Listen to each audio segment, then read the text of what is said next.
Del uit de Jouwer en daar uit Kasterbregen en ergens hier tussenin.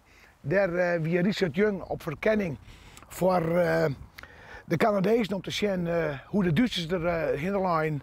Hij ging van één skuttersputje naar het andere skuttersputje en daar wie een te onjep. Hij zie hem in de gaten en toen heeft ze hem delsketten. Jung wie spoorarbeider en full tjenstander van het nationaal socialisme. In de oorlogsjaren had er in meerdere kampen zitten, om er uiteindelijk in Friesland bedarren. Dat er zijn levensverhaal mooi simaten deelde. Welke ontberingen ze hier en wat ze dwaan moesten, zeg maar, 100 keer opdrukken. En dat één van de ploeg het verkeerd die moesten ze al een keer opnijden. Dus het gewoon de onmenselijke omstandigheden eigenlijk. Maar met name wat er ondien is aan de samenleving, hoe Joden vermoorden binnen op de meest brute manier.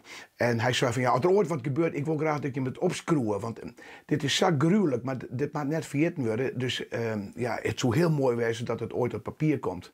Dit is in Jontjen 46 bad. Nou, haast 80 jaar later komt er een tweede druk. Dit boekje is zo onbekend. En het kwam toevallig op mijn pad, want ik wist het ik net. En toen lees ik het en toen dacht ik, ja, dit is zo enorm belangrijk. En er komt bij gaan bij onze stichting, we doen elke jaar heel soort verschillende educatieve projecten bij. Waaronder een fietstocht langs memorabele plakken waar wat gebeurd is. En dan komen we bij Sint-Jans waar Richard Jung begroeven is destijds. Hij is letterlijk herplaatst op het begraafplaatsje in Loenen.